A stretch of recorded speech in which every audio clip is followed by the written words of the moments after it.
Whatever happens, do not tell her the car is dead. Then somebody better learn to raise the dead. We have 40 minutes. What did you just say about my father's car? Miss Ashford, ma'am, we've tried everything. The Stratton won't start. $30 million and it won't make a sound? Perhaps we auction it as a static piece. Excuse me. I can fix your problem.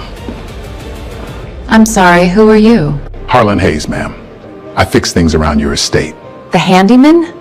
The handyman wants to touch a $30 million car? Savian, send this man back to his mop. No, wait. This is adorable. Work boots, you! You think you can fix what the factory specialist couldn't? Yes, ma'am. I do. Fine. Fix it, and I'll marry you. Have you ever been laughed at by people who decided your worth before you ever opened your mouth? 40 minutes earlier, this night was already a trap.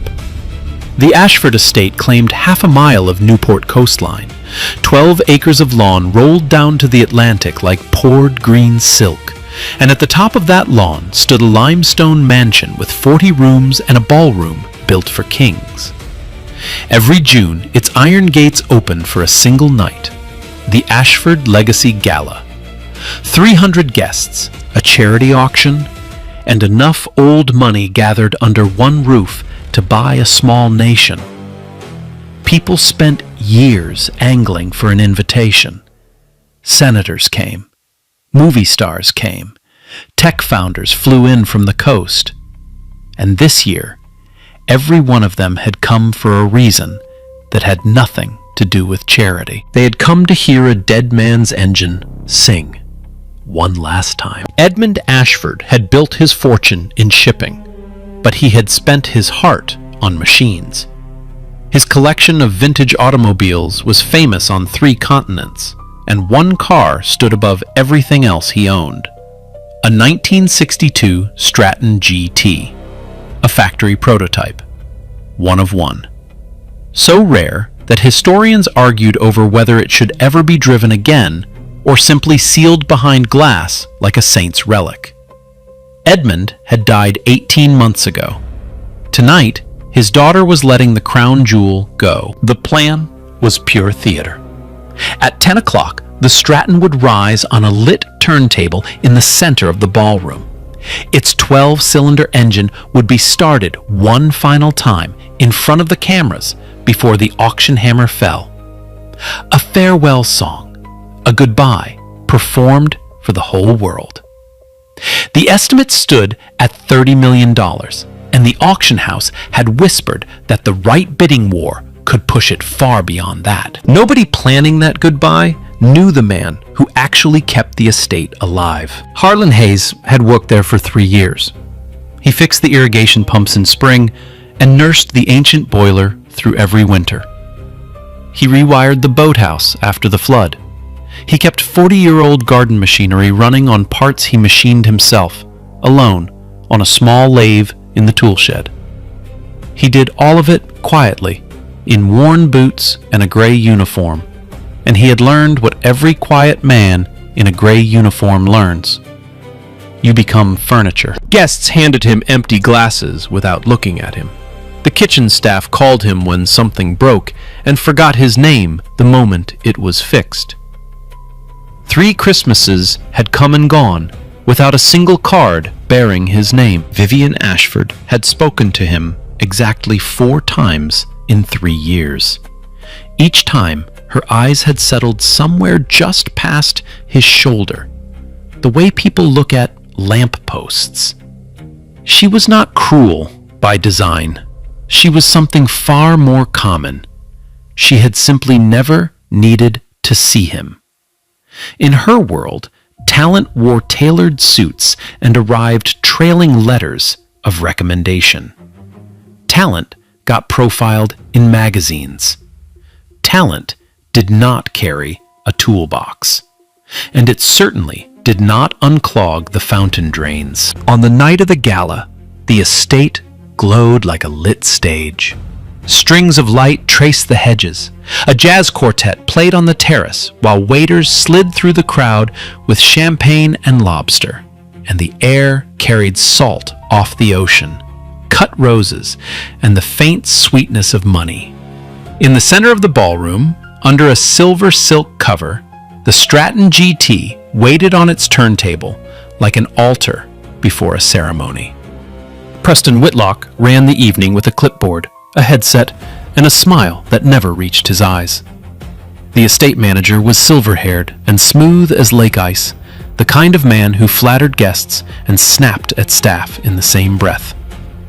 He had spent months coordinating the sale with Sterling and Gray, the auction house handling the Ashford collection.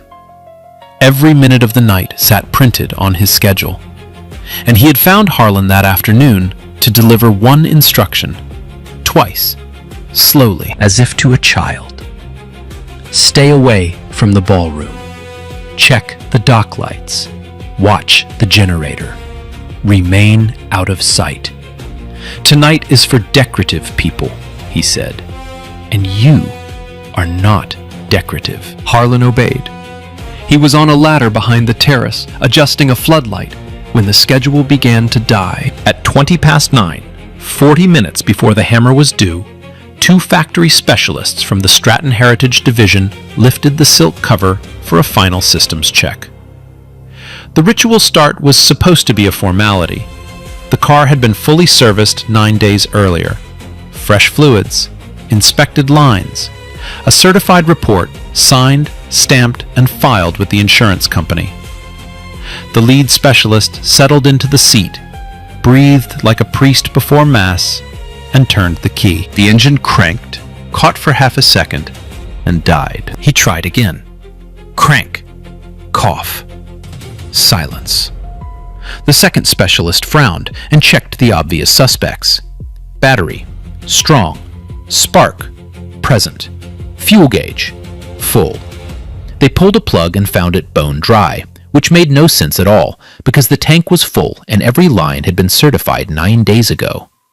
For half an hour, 2 of the best-trained men in the vintage car world took turns failing in front of each other, while the most expensive automobile either of them had ever touched sat silent as a tomb. Panic in a place like that does not shout.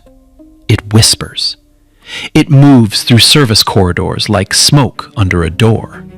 A waiter heard it from a porter. A bartender heard it from the waiter. By the time it reached Vivian, she was in the middle of a laugh with a senator's wife, and the laugh died on her face. She excused herself, walked backstage on 4-inch heels, and heard her own staff whispering the sentence that no host of a $30 million evening should ever hear. Whatever happens, do not tell her the car is dead. She heard it anyway. And her panic was not really about the money.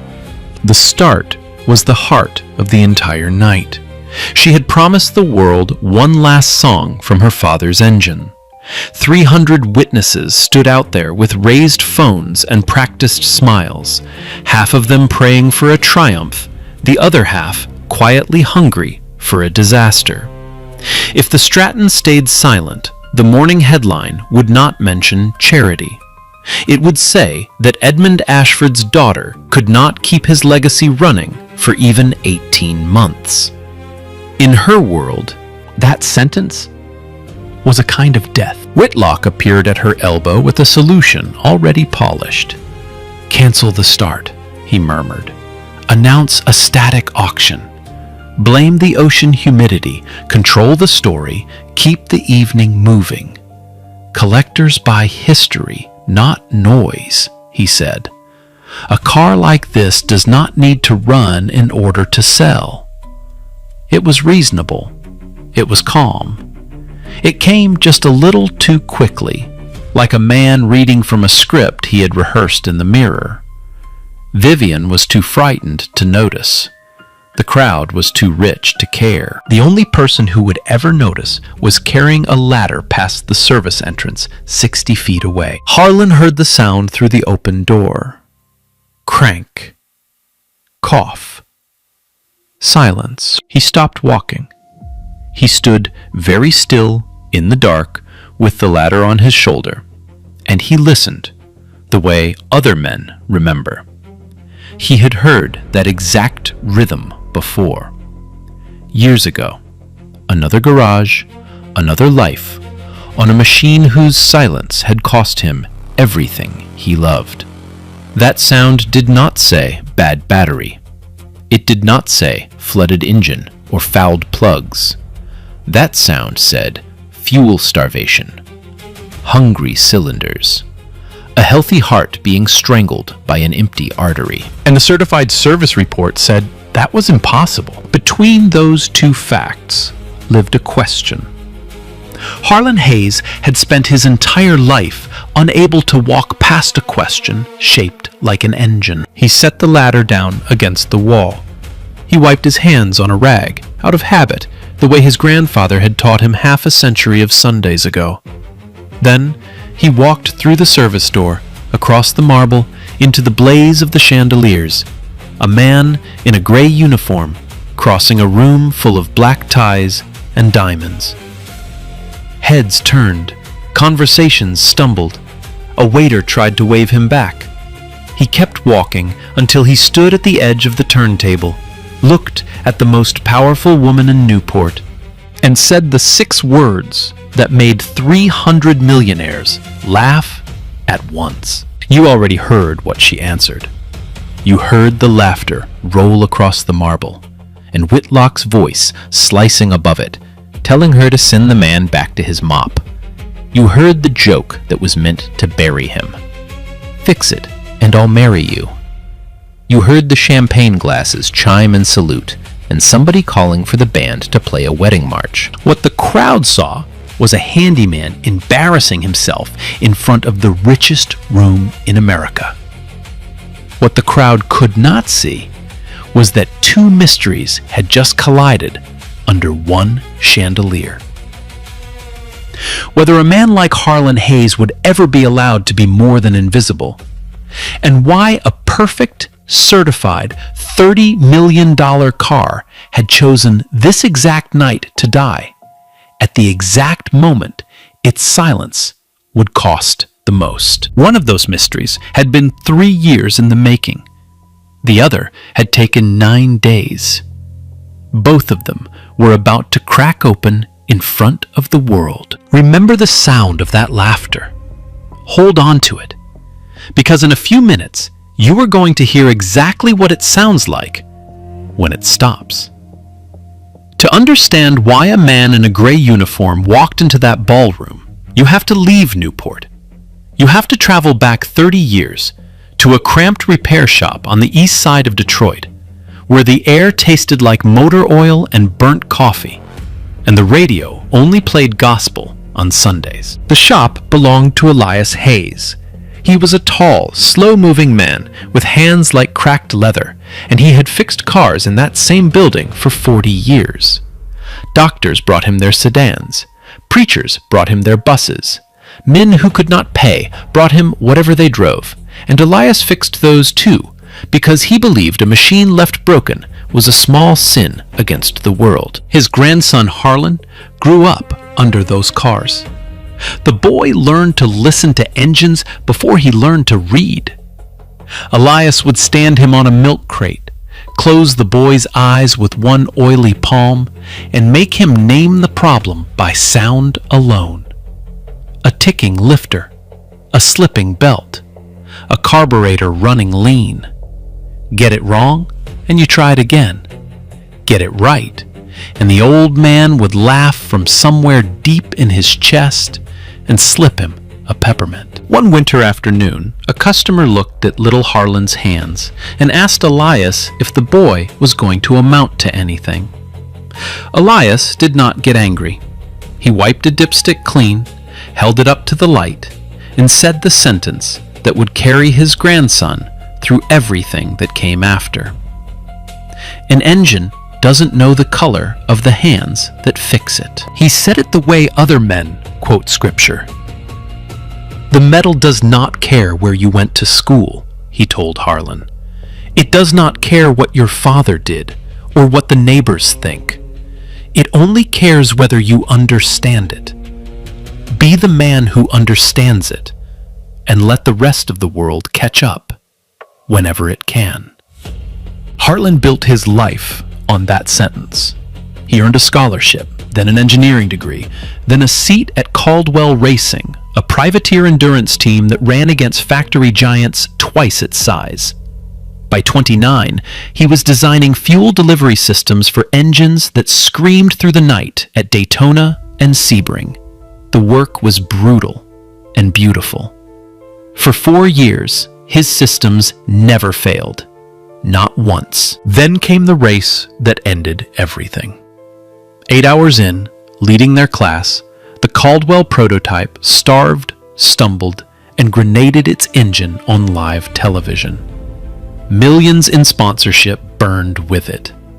An inquiry followed, and the team's veteran crew chief, a man with 30 years of friendships in every garage, swore he had built the fuel system exactly to Harlan's numbers.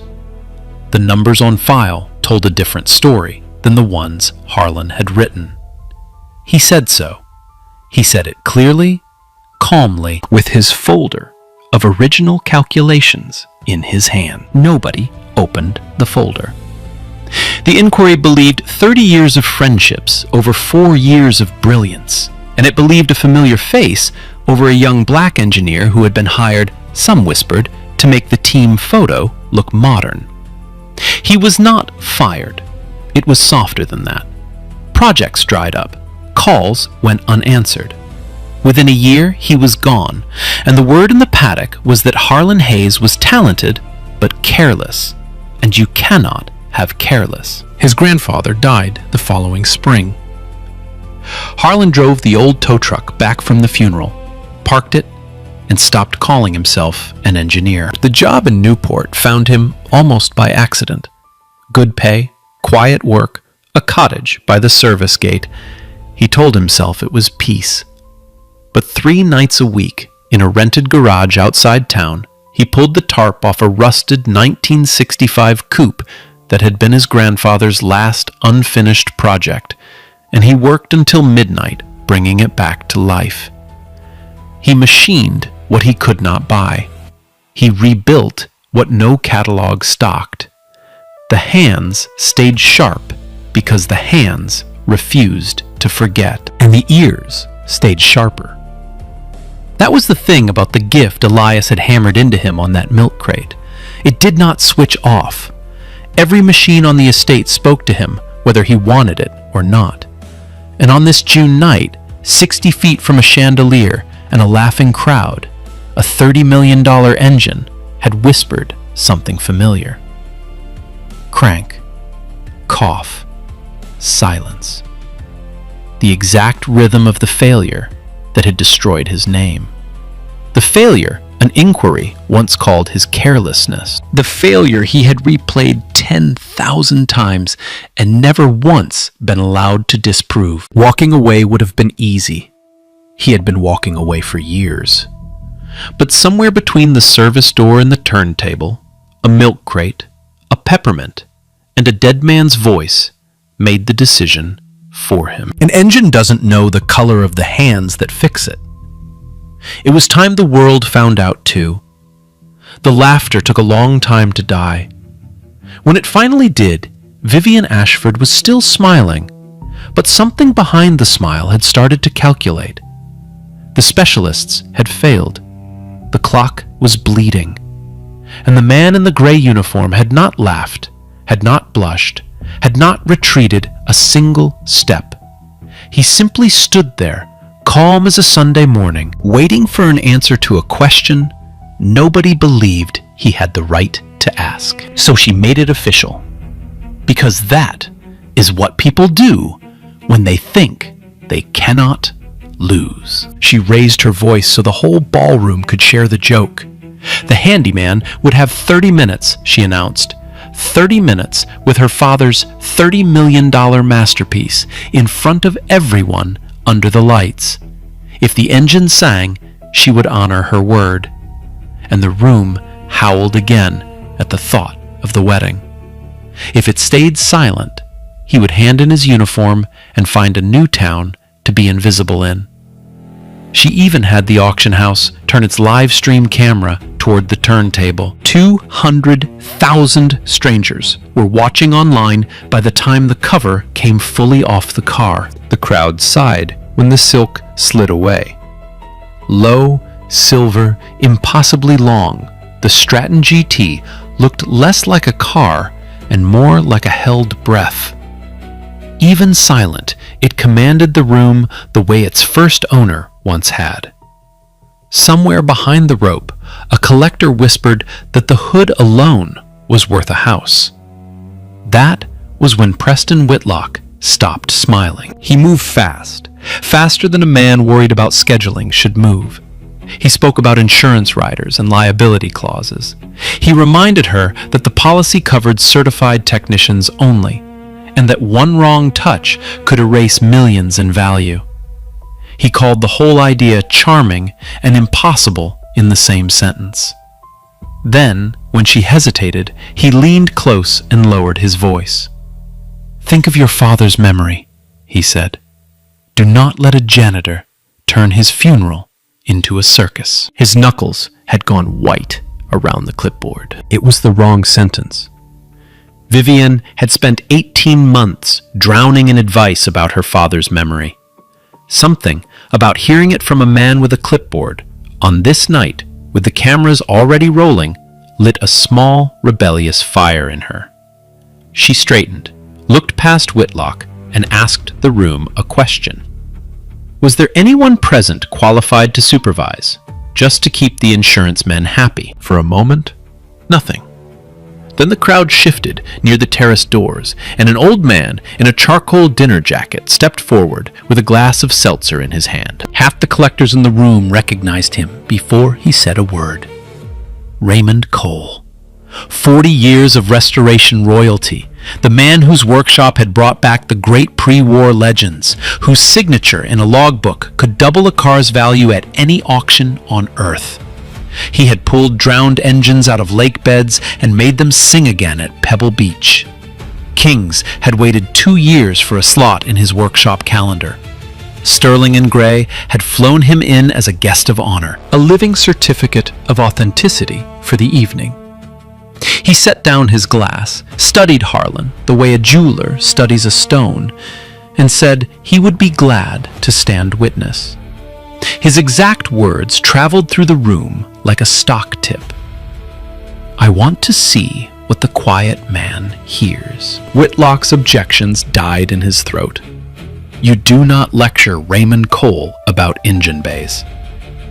What happened next? Nobody expected. Harlan spoke, not to defend himself, to set terms. He asked that no one else touch the car from this moment forward. Not the specialists, not the staff, not Mr. Whitlock. Only him. He asked for a work light, a fender cover, and his own toolbox from the shed. Nothing borrowed. And he asked for one more thing. He would narrate every step out loud in plain English, so that every guest and every camera understood exactly what he was doing. "So you'll know exactly what was done to this car," he said. "And by whom?" A strange sentence. The crowd took it as showmanship. One man in that ballroom took it differently. Those who watched the video later, frame by frame, saw Preston Whitlock's jaw tighten at those last 2 words, and saw him glance, just once, toward the service file room. Vivienne agreed to everything with a wave of her hand, the way you indulge a street magician before the trick goes wrong. The ballroom rearranged itself into a theater. Guests pressed forward in a wide circle, diamonds and dinner jackets 3 rows deep. Waiters stopped serving. The jazz quartet gave up entirely. Phones rose like a field of glowing periscopes. And at the back, discreetly, a silver-haired hedge fund manager started taking bets. The odds against Harlan ran 9-1. A countess raised the stakes to $10,000 a head, and laughter rippled again, lighter now, nervous at the edges. Somebody whispered that this was better entertainment than the auction itself. Somebody else called it the Handyman show, and the name stuck, traveling the room in delighted murmurs. Harlan heard all of it. The jokes, the odds, the wedding march someone hummed as he rolled up his sleeves. He had heard versions of that soundtrack his entire life, in classrooms, in interviews, in a paddock in Daytona where men decided his guilt without opening a folder. The sound no longer moved him. He spread the fender cover over the Stratton's flank with the gentleness of a father pulling a blanket over a sleeping child, and the mockery faded to the edge of his attention like weather. Cole positioned himself 3 feet away, arms folded, eyes narrowed to slits. Vivienne checked the time on a borrowed phone and declared it aloud. 30 minutes, starting now. And here is what the crowd missed while it was busy being entertained. They thought they were watching a man gamble his job on a miracle. They were actually watching a specialist return to an operating room after 5 years of exile with a patient he already understood better than anyone alive. Because Harlan was not guessing. He had heard the engine's complaint through a service door, and his ears had already narrowed 1,000 possibilities down to 3. The crowd saw a mop. Cole saw a method. Whitlock, pale and silent by the file room door, saw a countdown. 3 suspects, 30 minutes, 200,000 people watching a man the hostess had refused to look at for 3 years. The chandelier light pooled on the Stratton's long silver hood.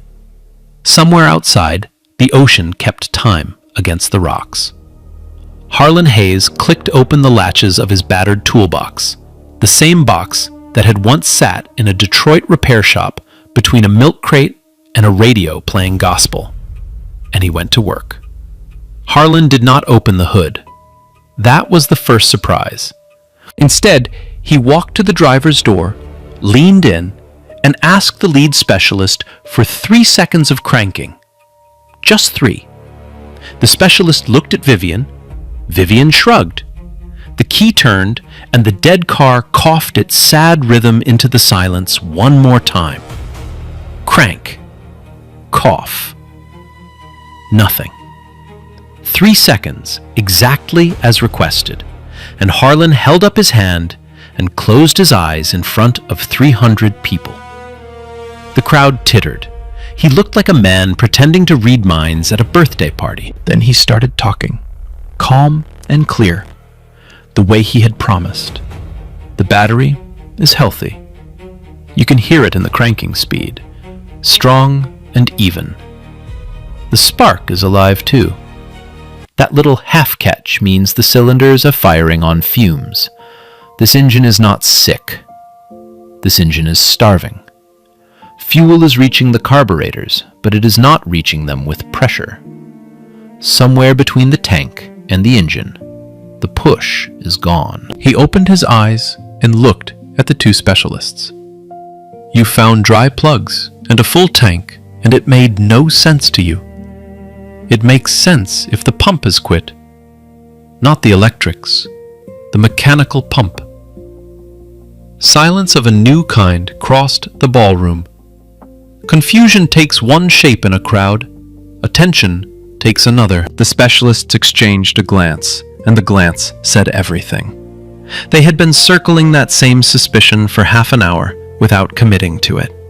Raymond Cole stepped closer to the engine bay, and the old man's voice carried easily, because rooms go quiet for men like him. Sound diagnosis. Cranking tone confirms compression and battery. The half-catch confirms spark. He has eliminated half the engine without lifting a panel. I could not have done it faster.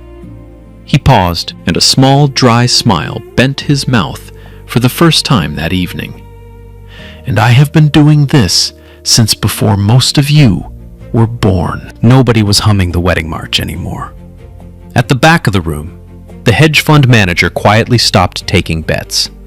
The odds had begun to feel like an insult to somebody, and nobody was sure who anymore. Now Harlan opened the hood, and the room leaned in with him. He worked the latches gently, propped the long silver panel, and laid out his tools on the fender cover in a neat surgical row. He kept narrating as his hands moved. The Stratton's pump was mechanical, he explained, driven by the engine itself, a design from an age before electronics. Inside it lived a rubber diaphragm, a flexible disc no bigger than a coffee cup lid, flexing thousands of times a minute, pulling fuel forward with every beat. "It is the heart of the car," he said, "and I think this heart has a torn valve." It took him 4 minutes to free the pump. He held it up to the work light, cracked the housing open with a small brass driver, and went very still. Cole saw it the same second. The crowd saw only 2 men staring at a small, dark disc. "The diaphragm is ruptured," Harlan said at last. "Split at the edge. That is the failure. But that is not the problem." He turned the disc slowly in the light. "This is the wrong part. This is cheap aftermarket rubber, the kind that swells and tears when it meets the ethanol in modern fuel. It does not belong in this car. The original specification is a layered synthetic, and the service file for this vehicle says exactly that." He looked up. The file says a new old stock diaphragm, factory sealed, was installed during the service 9 days ago. Whatever this is, it is not that. The sentence moved through the ballroom in a slow wave. Guests who understood cars explained it in whispers to guests who did not. The technical mystery had cracked open, and inside it, something uglier was visible. A certified report that described one part, a dying car that contained another. Somewhere between the paper and the engine bay stood a human being who had made that happen. Vivian's smile was gone now. She had stopped performing for her guests entirely.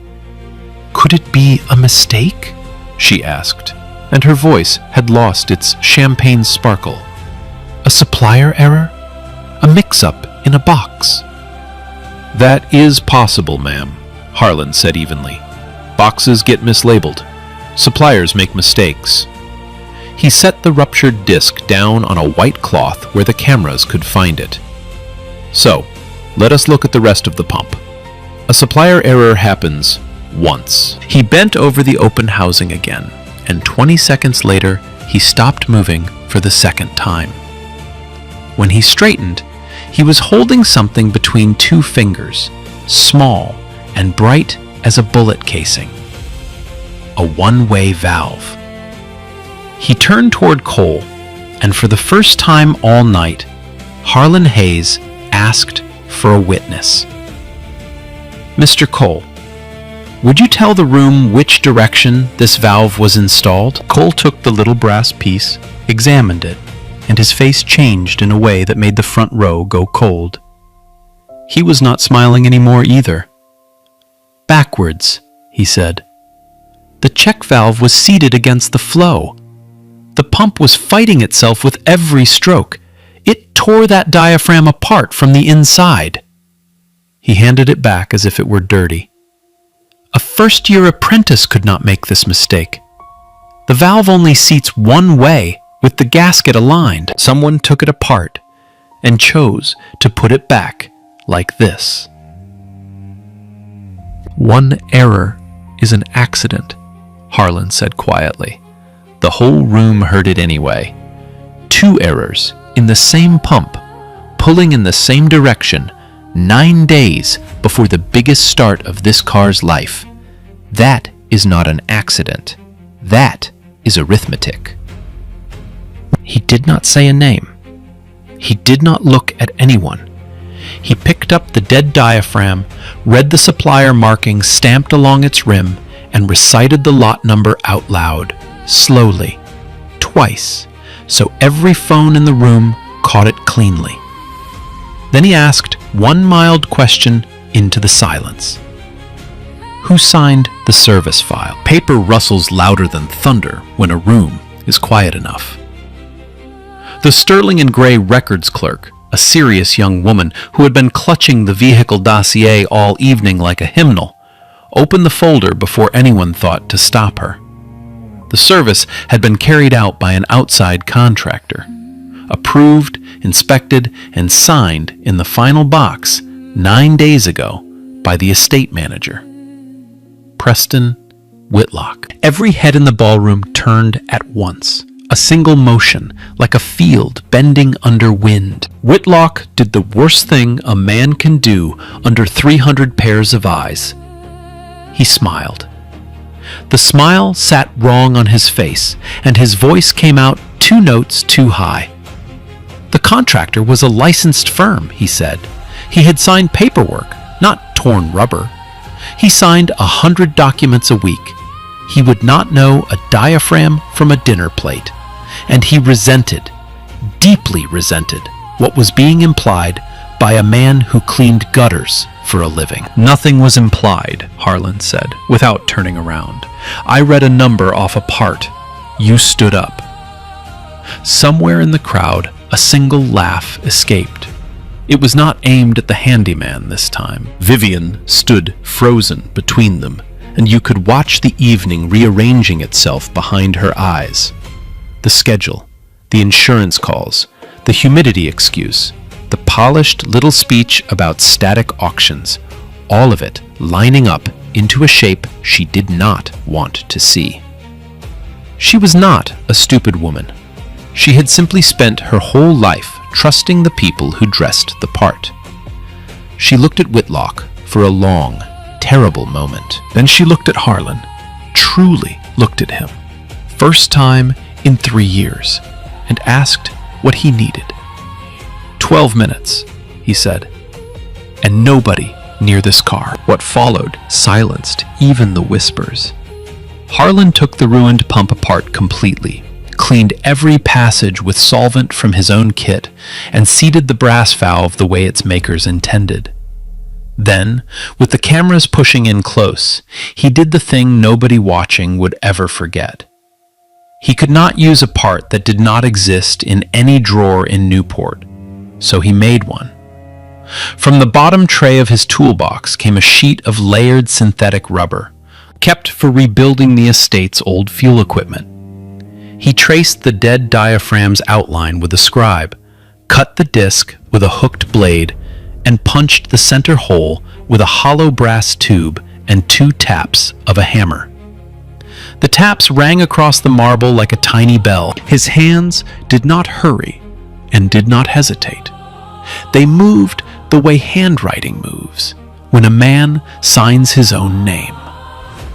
Cole watched the fabrication without blinking, leaning closer and closer, until the old man was practically inside the work light. The crowd watched Cole. That is how rooms learn what they are seeing. The legend's face was doing something none of them had seen all evening. It looked like respect. It looked almost like grief.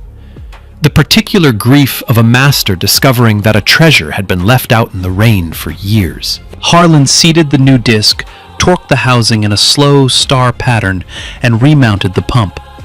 He primed the lines by hand until fuel kissed the carburetor inlets, then wiped each fitting dry and checked them twice for weeping. He closed his toolbox. He folded the fender cover. He looked at the clock on the far wall, and 300 people looked with him. 26 minutes gone, 4 remaining.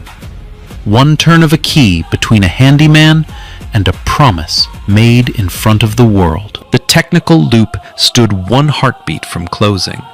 The moral one had barely begun to open, because a room full of powerful people was about to learn what it had been laughing at.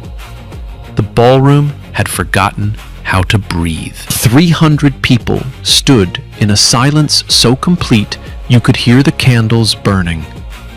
The air near the turntable smelled of gasoline and 60-year-old leather, of solvent and cut roses, a strange perfume that belonged to no other night in history. Chandelier light pooled on the Stratton's long silver hood and broke into pieces wherever the metal curved. Somewhere beyond the tall windows, the Atlantic kept rolling against the rocks, patient as a heartbeat. Harlan settled into the driver's seat the way you sit in a church pew. The old leather creaked under him. His palm found the shifter, confirmed neutral, and came to rest on the key. For 1 second, he was not in Newport at all. He was 9 years old, standing on a milk crate with an oily hand over his eyes, listening for the truth. He turned the key. The starter spun. The engine caught, surged, and stumbled, a ragged cough that rocked the whole car on its springs. Then silence again, enormous and total. Someone in the crowd let out a tiny, involuntary sound, like a string snapping. Whitlock's chin lifted. In the front row, the Countess, who had bet against Harlan, reached for her necklace. Vivian pressed both hands together against her lips, and the live-stream chat went white with scrolling disbelief. Harlan did not flinch. He listened. The stumble had not been a no. It had been an almost. The sound of fuel arriving rich and uneven into 12 cold, abandoned throats. The carburetors had been sitting dry for hours, their settings nudged by a stranger's screwdriver. He climbed out, walked to the engine bay, and held his ear close above the velocity stacks, like a doctor leaning over a patient's chest. Then his fingers found the idle mixture screws, and the ballroom watched a man tune a $30 million engine by memory. A quarter turn here, an eighth there. He was not reading gauges. There were no gauges to read. He was matching the engine in front of him to a sound he carried in his head. The clean, round idle of a Stratton 12. A note he had memorized from his grandfather's worn records, the way other children memorized hymns. The room saw fingertips and brass. Cole, 3 feet away, saw perfect pitch. Harlan wiped his hands, returned to the seat, and gripped the key a second time. He closed his eyes. "Sing," he whispered. "Not for them, for the old man." He turned it. The starter spun once, twice, and the engine detonated into life with a sound that hit the crowd like a wave breaking. 12 cylinders, 1 voice. The roar climbed the marble walls, rattled the champagne flutes on abandoned trays, and set the chandelier crystals shivering in their settings. It was not noise. It was a chord, deep and furious and impossibly alive. The sound of 1962 refusing to die. The floor itself trembled. People felt it in their teeth, in their ribs, in the glasses they had forgotten they were holding. For 3 full seconds, nobody moved. The engine settled into a rich, rolling idle, steady as a sleeping lion, and the sound wrapped around the room like something sacred. Then the ballroom detonated too. The applause came in a single crash, no polite beginning. Guests who had bet against him cheered the loudest, the way crowds always do when they need somewhere to hide their shame. The Countess was crying and did not seem to know it. The specialists from the Heritage Division applauded with their hands above their heads, surrendering completely. 200,000 strangers flooded the live stream with a single repeated word. Handyman, handyman, handyman. Raymond Cole walked to the driver's door, took Harlan's wrist, and raised his arm into the chandelier light, like a referee crowning a fighter. The old man's voice cracked as he shouted over the engine. "Remember this night! You just watched a master! Come home!" And Vivian Ashford stood alone in the center of her father's ballroom, hands still pressed to her mouth, listening to the song she had been promised. She had her miracle. The auction was saved. The legacy would sell. Every camera in the room expected her to celebrate, and she could not, because one thought kept closing around her like cold water. She had owned this miracle for 3 years.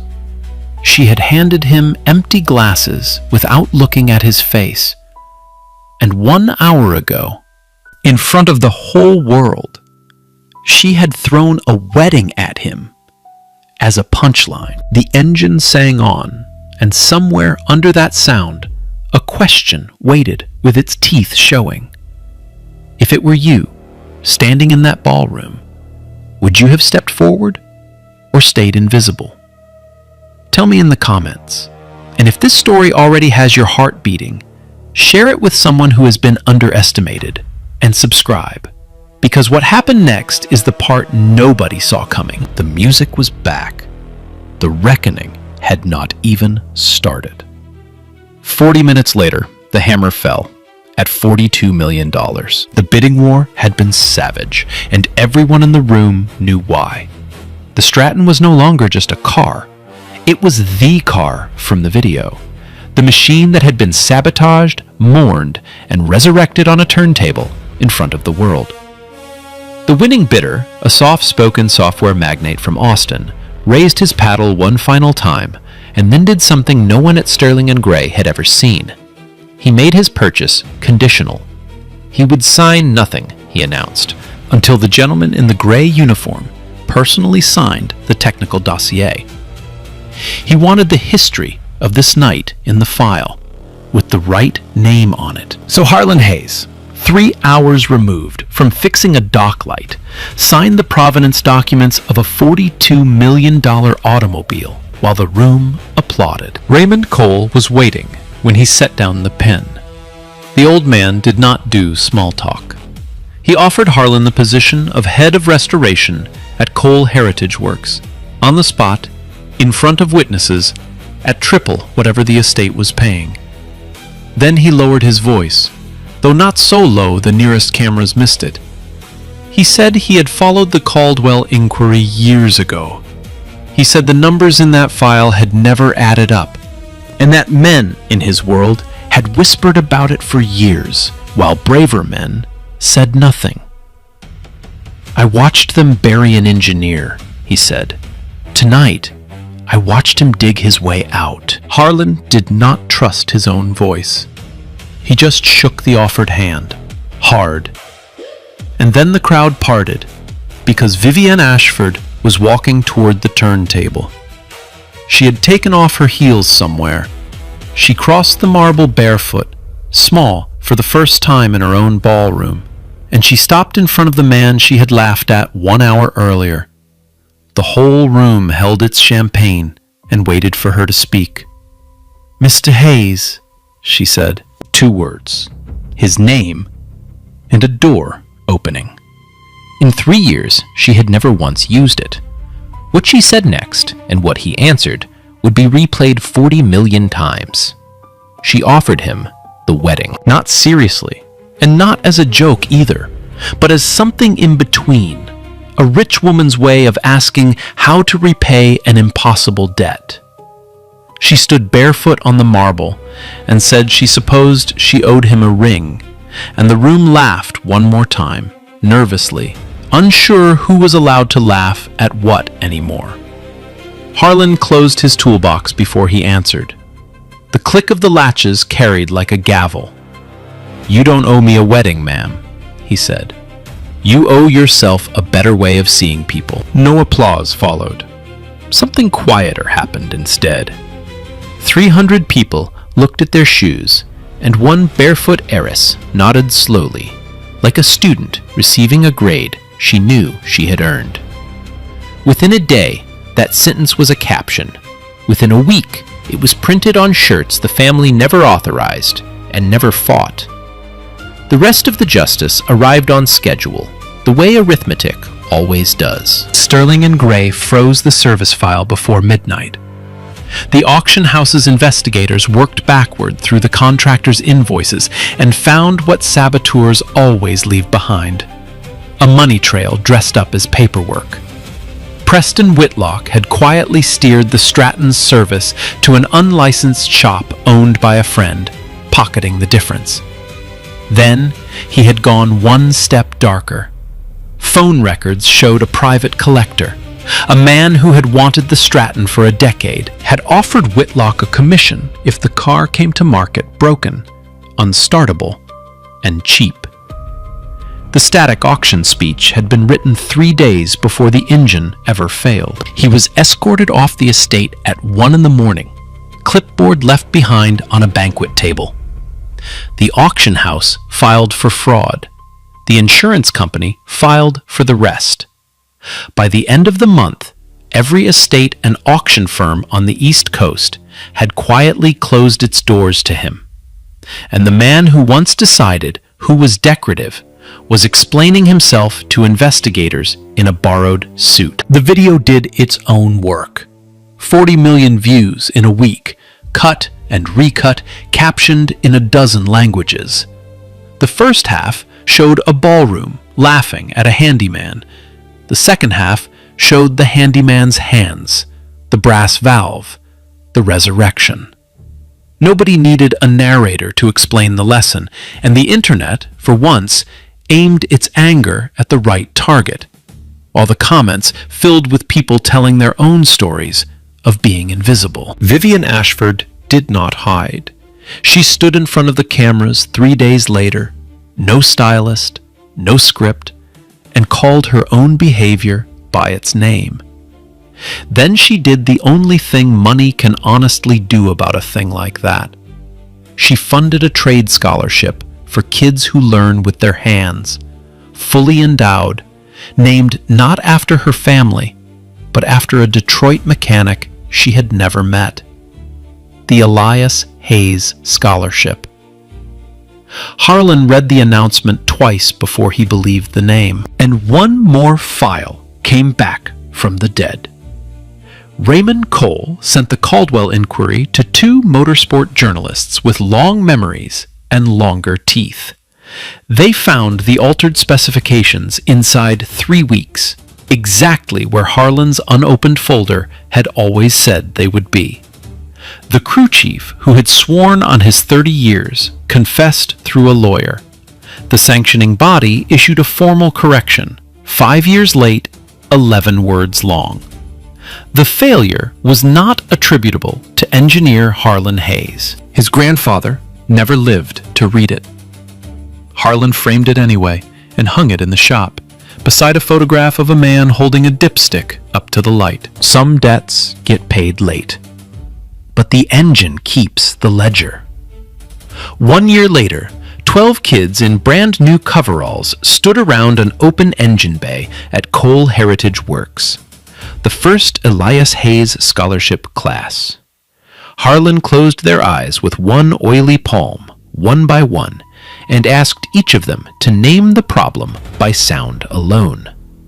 Every color of hand in that room got the same peppermint for a right answer. Outside the roller doors sat a 1965 coupe, finished at last, bronze paint shining like a kept promise. An engine doesn't know the color of the hands that fix it. It never did. If this story moved you, share it with someone the world refuses to see. Subscribe for more stories like this one, and watch the ballroom scene again, because sharp-eyed viewers will catch Whitlock checking his watch 4 seconds before the engine ever failed. And tell me in the comments, who is the Harlan Hayes in your life? I told this story because I grew up watching people like Harlan get talked over. Some of the smartest hands I have ever known never got a title. If tonight one of them feels seen, that is worth more to me than every view this video will ever get.